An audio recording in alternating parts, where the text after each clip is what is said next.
संचालक glorious public high school निवास जी। सिंगरौली में। आपके विद्यालय में पढ़ने वाली छात्रा एमपी में टॉप किया है 10वीं में, क्या कहना चाहेंगे?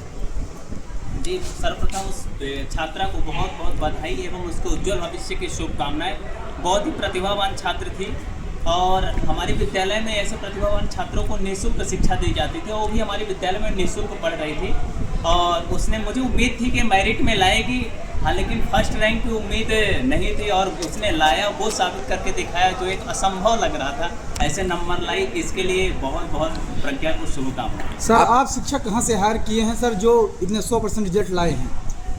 देखिए, मेरा मानना है कि प्रतिभा हर बच्चे के अंदर होती है, उसे निखारने की ज़रूरत होती है। जो हमारे शिक्षक हैं यहाँ पे, तो वो शिक्षक इस तरह से टीच करते हैं बच्चों के लिए, बिल्कुल एक अपने बच्चे समझ के, और केयरिंग होती है बच्चों के साथ में, उनकी हर एक समस्याओं को जानना और फिर किस तरीके से बच्चे के साथ में काम करना, और उसका परिणाम है कि बच्चे इतना अच्छा रिजल्ट ला रहे हैं। हम एक स्ट्रेटेजी बनाते हैं बच्चों के लिए कि हमारा बच्चा, कौन सा बच्चा किस लेवल का है, उसके स्टैंडर्ड को हम और कैसे आगे बढ़ाएंगे, और उस हिसाब से प्लानिंग के तहत पूरे वर्ष भर हम पढ़ाई कराते हैं और उसका परिणाम आज सबके समक्ष है। जी, आप ये जो आज 10वीं में आपके विद्यालय छात्रा पूरे एमपी में तो आप किया है, किस नज़रिए देखते हैं, इसका श्रेय किनको मानते हैं आप?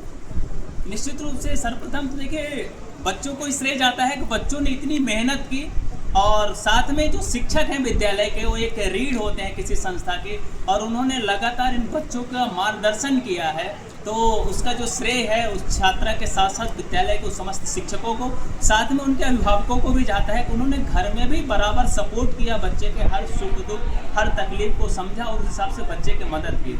इसलिए इसका श्रेय किसी एक पे नहीं, बल्कि बच्चे, शिक्षक और उनके अभिभावक तीनों पे जाता है। आपके विद्यालय में टोटल कितने बच्चे थे क्लास 10 में, और कितने बच्चे पास हुए?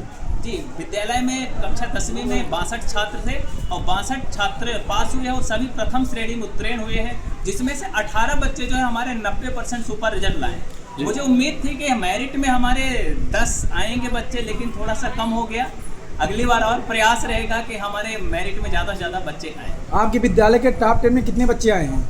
अभी इस वर्ष 3 बच्चे आए हैं। 2022 में भी हमारे विद्यालय से एक छात्र आया था, अमान मोहम्मद, और लगातार हम 100% परीक्षा परिणाम प्रतिवर्ष देते हैं, यानी 100% हमारे यहाँ परीक्षा परिणाम रहता है। इस तरह से हम बच्चों की तैयारी करते हैं। आगे क्या अपील करना चाहेंगे जो नए आपके यहाँ एडमिशन लें बच्चे, ऐसा क्या बोलेंगे आप? मैं बस यही कहता हूँ कि हमारे विद्यालय में पढ़ने वाला हर एक छात्र प्रतिभावान है, और उसकी प्रतिभा को कैसे निखारना है, यह विद्यालय और इस संस्था के स्टाफ जो है तो बाखूबी कर रहे हैं। इसका प्रत्यक्ष उदाहरण आप सबके समक्ष है। कितने 62 में से 62 छात्रों के अंदर मैं मानता हूँ प्रतिभा है, उसने अपनी प्रतिभा का प्रदर्शन किया है, वो सभी अंक लाए हैं। और आने वाले समय पे भी जो भी बच्चे आते हैं तो उनके अंदर भी जो भी प्रतिभा छिपी हुई है, उनके प्रतिभा को हमें निखारना है और उनको आगे बड़े मंच की ओर ले जाना है, और इस देश की सेवा करें बच्चे, हमारे एक सच्चे सैनिक बने, सिपाही बने। ये मेरा प्रयास है। बच्चा किसी भी क्षेत्र में जाएगा, लेकिन उसका पहला लक्ष्य जो होता है वो राष्ट्र की सेवा रहता है। स्वयं का हित न साथ राष्ट्र के बारे में चिंतन करे, सोचे, ऐसा मेरा प्रयास रहता है। जो हमारी शिक्षा है तो शिक्षा के साथ एक संस्कार और राष्ट्रीय विचारधारा से ओतप्रोत शिक्षा ऐसे देने का हम लगातार प्रयास कर रहे हैं और करते हैं। ग्लोरियस पब्लिक स्कूल पूरे प्रदेश में छा गया। वे तो बच्चों की मेहनत है और आप सब ने इस तरह से काम किया है, कवरेज की है, जिसकी वजह से पूरे प्रदेश में नहीं देश में छा गई है। अब तो ग्लोरियस सभी रिपोर्टरों को, जितने भी मीडिया के हैं, उन सबको भी साधुवाद कि आप सबने बिल्कुल उस प्रतिभावान बच्ची की प्रतिभा को पूरे देश के सामने रखा है। अब तो ग्लोरियस पब्लिक स्कूल निवास का रिकॉर्ड टूटेगा नहीं, क्योंकि 100% रिजल्ट आया है। जी, लेकिन हाँ, उसको दोहराया जा सकता है। अब लगातार प्रयास रहेगा हमारा कि हम इस रिकॉर्ड को फिर से हमें दोहराना है। विगत वर्ष 1 बच्चा मेरिट में आया था, इस बार 3 आए हैं। आगामी समय पे प्रयास रहेगा इस संख्या को हमें और बढ़ा के आगे ले जाना। ठीक है।